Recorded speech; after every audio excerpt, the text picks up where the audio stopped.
and Brent have met, but I've been following since 2018, since the start of Benekiva, and that's Billy Van Jura.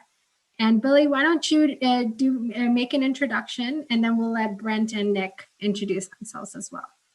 The short version of the story is I stumbled into insurance almost exactly 17 years ago. Veterans Day, so November 11th of 2002, I started in insurance. Worked for a large national carrier, started my own operation in 2011, merged that into another one, sold that at the end of last year, and have been building something new. But I guess I was early in the insure techish kind of space before I think it even had a label, and that's where I met and got to follow and learn about some of you fine folks. So that's me in a very small nutshell there. Awesome. Nick and Brent. Frank, go ahead. Brent Williams, founder and CEO of Benekiva. I keep it simple. Nick Lamparelli, Chief Underwriting Officer at Rethought Insurance and podcaster at Coverager.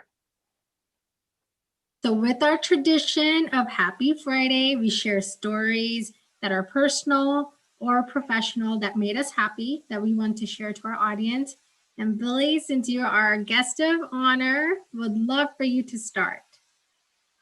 I don't think there's one long story, but a couple of happy snippets during the course of the last few days that have made me smile. My sleep has gone uninterrupted. I'm proud of myself for being able to shut down in the evenings and just kind of say, all right, it's time, let's go to sleep. And I had, I was on a new trail last Sunday, which is something I hadn't done in a little while. And that was a lot of fun. The dog and I didn't get lost, and we both came back unscathed. And it's hunting season, so when you return from a trail, that's always a good thing. I hope you wore orange. I have a couple of obnoxious orange shirts I wear. I do, because it is a little unsettling sometimes. But yeah. A couple of reasonable forward progression moves. I think we're all in that similar space where we're doing something new. There was a couple of small wins, nothing that the public would ever remotely care about, but I progressed forward on what I'm working on and had a couple of good dialogues that'll lead to second and third dialogues. And I say this publicly because that's something I've learned more so over the last year than maybe in the previous 5, was that now you have to stop and there's nothing wrong with embracing those little wins. So there was a series of little wins and a couple of good exchanges here and there. And, here we are, woke up for another day. So I'm doing pretty good. Awesome. Were you someone that struggled with sleep? I've got a fairly good routine where I've learned to kind of push hard during the days, and the unwinding process is something that I think is important. I can't speak for everybody, but I can sleep just fine. But if I allow myself to unwind, but generally, there's not much on the TV. I'll read a little bit and we'll watch some sort of entertaining show, but there was things to watch this week. And the fact that I was able to shut those down at my normal time and go to bed my normal time, and that's okay. But sleep is, along those lines of entrepreneurships and stuff like that. I suppose I'm of the camp that I don't believe 8 hours for me is currently practical, and I don't actually think I need the full 8 hours that people prescribe. But I have embraced an intense schedule, but a wind down time, and that winding down in the evening of allowing myself to not work at night, because I'm just not as good at night, has really helped the sleep game for sure. So important. That industrial age mentality of working this many hours and kind of slotting all that stuff in, I hope goes by the wayside. And kudos to you. Like even during my during my startup, there were periods of time where it was just like I was getting a tremendous amount done in like 4 or 5 hours, and then but felt guilty and kind of kept putting hours in, and that kind of segues into my happy story, which was I just got like my first vacation last week, Billy, and it was just fantastic to just like get off the grid, to get into nature, just to get away. Like we just take it for granted. It's just, it's all work, work, work, work, work, and put in these hours. But if you, like, it's just so healthy to recharge the batteries both nightly with sleep. Like it's just so important, but also several times during the year to be able to just get away. And it's something that like I'm very much focused on as my company kind of goes into its next phase, is to really have conversations with employees and make sure that just like, you really need to take your vacation. That's why we give it to you. Yeah. Like go take some time off, and also as a culture of an organization to set it up so that they can do that without the concern that they're going to come back to some kind of cluster F. Yes. Like how many times have you gone on a vacation and you come back and you're just like, it would have been better if I didn't go on the vacation. You came back to a bigger disaster. And so that's very important too, is for the company to make sure that that person can go away and come back and slowly wind back into the action. So I'm with you, Billy. Like sleep is just so important. If I'm not getting 8+ hours, I'm just not as good. I can do it, but I'm not as good. Mhm. So that was my number one happy story. And my number two happy story was I had leftover Chinese from last night, and that's always going to make for a happy story. So that's kind of all I had. My happy story was to talk about the vacation. So it kind of segues into what Billy was saying, but it was so good. Being in nature is so wonderful. I think people have two diametrically opposite views of like when they view the earth from space type of thing, is like, oh, I feel so little, but I'm such an anxious person that when I'm out in nature and I'm in mountains and see things that are vast and big and gigantic, it helps me realize that my problems are small. It makes me feel so much better. So that's my happy story. Awesome. Awesome. I'm so glad you were able to take that time and go visit awesome places. What an awesome state you live in. I know. Nick, So beautiful. Love for you to come and I will again. Yeah.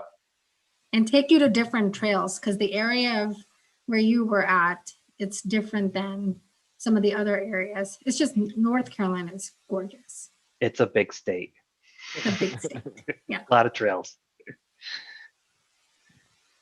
Brent, would you like to go next? Yeah. So my happy story is more personal this week. And, I'm in Iowa, and all this week we've had, 60-degree weather, like every single day. And I live on a golf course, so I love to golf.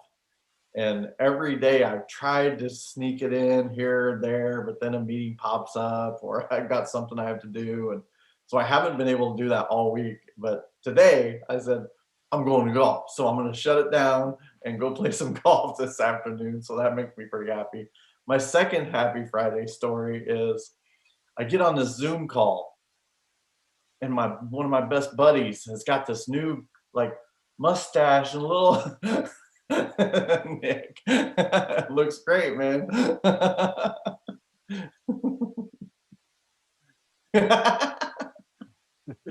I'm just I didn't even notice. You didn't even notice? How do you not notice that? It's not gonna last. So it is November. Yeah. But mustache. Have you thought about just taking it all out? Yeah. Every time I try to grow it out, I get to that point to where it's itchy, and then I'm the same way. Yeah. It drives me nuts. So I can't do it. I just can't get through the itchy part. That's awesome. I don't have those problems. Luckily. So my happy story, I'll end with a couple. So first is this week has been interesting. So what's the brighter side is that I was not disciplined like Billy. nor Nick. I didn't sleep much, but I got a lot of my frustrations out by doing a lot of lifting. And in this 1 week, I've lost like 4 pounds. Wow. Nice. I will celebrate that. Absolutely. I don't want this to repeat ever again, because that would be crazy. That would be awesome for me, but personally, but not mentally. And then the second piece is, we're at a point where, we're adding more people. And just now we're at a point that we've got a pipeline of people that want to join Benekiva. So as we scale or as we look to hire, we don't have to think about, oh my gosh, I have to go through this interview process. Now we're starting to build a pipeline of people that are interested in coming to work for us.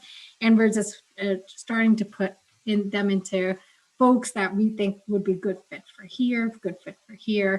So as we scale, we can just kind of like pull and see if they're still interested instead of going through that whole process of finding people. So pretty fortunate. Let me ask you something on that pipeline part, because that's something that I have not been as good as I'd like to be at. And did you consciously start keeping that list, Yes. for the sake of argument, a year ago, right? I'm going to guess it didn't happen from day one. If it did, I mean, super kudos to you. But have you had this like kind of running dialogue with yourself, or maybe it's on paper, or just people you connected on LinkedIn, of saying, let me just file that one away? Is that kind of what you're talking about, of saying like, I've made this effort for about a year or whatever the time frame is? Like that, is that kind of how it played out for you? And a lot of it is very natural. So like, for example, like Brent has even shared, he's like, I've got a list of people, when we're at a point, they're gonna, Bobbie, depending on where the roles are, I'm gonna introduce you to this person. And then equally on my side, like I've been fortunate, I've been in project management most of my career, and my team is product and implementation. So I'm always looking for good project execution and architecture talent. Mm-hmm. And I worked with most of these people. So it's kind of like, now it's like I go to but I've had purposeful conversations with them, because sometimes folks don't want to work for a startup. Not everybody's made to work for a startup, because we're crazy. So you're going to be that mindset to say, okay, am I able to take enough risk for me at this point in my life to come join a startup? Because it is high risk, but there's also high reward.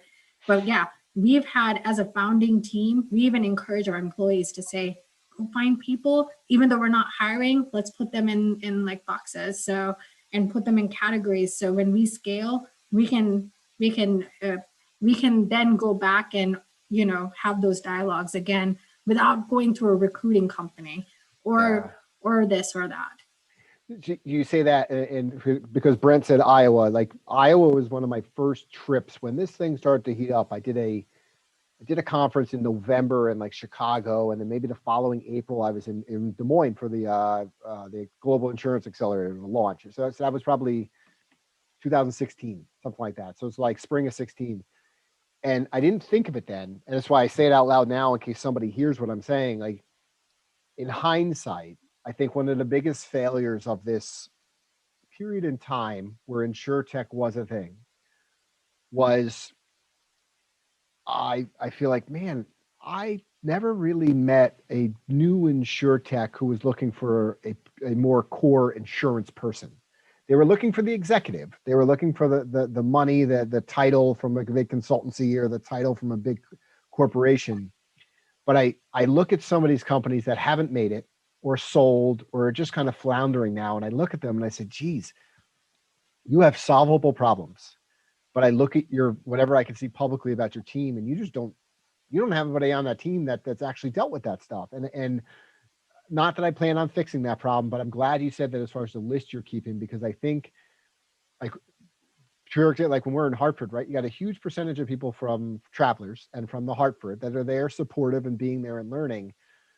But then there's you as a startup, and then me, like I'm the smallest portion of the like core insurance person, not with a big company, not with a big sponsorship, just kind of there. And I always found that was I don't know if divide's the correct word, but certainly a mismatch where I know some really good insurance people that, like you said, I couldn't say if it was their right time to go insure tech or go new startup or go to a new outfit, but man, they know things Yeah. that would work, and that's neat that you share that, because I think that's one of those things where I feel like I could have done a much better job over the last 4 years. And it's part of why I do my darndest. Like, it's not always possible, but sharing contact information, sharing names, making sure you're Yeah. throwing names forward, because I've always said, it sounds silly, I guess, but you need to give serendipity some fuel. This just doesn't work on its own. You've got to throw some things out there to see if it happens. And that's cool to hear you as a team have been proactively keeping a list of potential stuff, because I think I just don't, I wonder how many companies are actually doing that. Yeah. And I would just share like advice that I would give any startup, because not just in InsurTech, across the board, the number one failure I see when I coach startups is failure to execute. Even though they have money, they waste money. Even though they have good idea, they are unable to execute. And the reason you cannot execute is because you don't have a team that's set up to execute. So you don't have that insurance background person. You don't have somebody that can execute into an insurance carrier that has the PM skills. Some of those hard and soft skills, and in experience matters. And so it's I when I coach a lot of the younger startups, right? It's cool to work with your friends, but that's not going to make you successful. Surround yourself with people that know about your industry, that are passionate about it. Don't look at look at like, be diverse, and in your hiring practices and your recruitment practices. That's what's going to get you to that next level, and then next level, that next level. I can concur, Billy. I have a Rolodex of people I've worked with, others that I have crossed paths with, and as stuff comes up, I'm always like, oh, I know someone who would be perfect for that role, and I'll have someone in my mind. And so, yeah, in a way, and I'll tell people when I'm sitting with them, like, I don't have a slot open, but I'm kind of filling out an index card right now with you, and maybe I can make something happen. And some of the hires that we've made, it was just, the window was cracked open for someone that was just really talented. And it's like, I can't let this window pass. Like, I don't have a role for you, but we got to bring you on. Like, we'll make a role for you, because it just, I can't allow you not to slip through my fingers. So we've done that. We've crafted roles, and so they're in like temporary positions, waiting for us to get to a particular stage where they'll then be able to take that over. So I'm with Bobbie. I think that is just a gigantic, massive piece of getting something off the ground, and having a really big Rolodex is helpful. So when I'm connecting with someone on LinkedIn, I try, if it's someone that looks really interesting, it's like, well, let's just talk, let's just have a conversation. That way we at least know each other. And, somewhere down the road, it's like, oh, I remember connecting with someone that does that sort of thing. And then you kind of go investigate. It makes the next conversation really warm versus cold. And I think that makes all the difference. Nice. I think there's also something to be said too, because prior to this is actually what I did was, attract, retain, reward employees on the investment side. And, it's one thing to attract good talent, but it's another thing to keep them. So to me, a great measurement of a company isn't just how many people you're bringing into the company, but it's also how many people are leaving that company. Because we see it all the time on LinkedIn. There's this InsurTech startup that appears to be pretty successful, and they're hiring all these people, and then you look 2 months later and the people that they just hired aren't there anymore. I mean, but it looks like they're doing a lot, looks like they're hiring a lot of people. But so to me, almost a better measurement is how many people are staying once you get them there, right? because that's a true indication of what it's like to work at that company and with those people. If you create a good atmosphere and you create a good work environment, people don't want to leave. Yeah. Well, team, that wraps up our Happy Friday stories. Billy, thank you so much for joining us and finally like connecting virtually, even though we've been in the same room several times. Oh, it's good. Thank you. And Thanks, thank you as Billy. always, Brent and Nick. And until next time with another guest, happy Friday. Happy Friday. Happy weekend.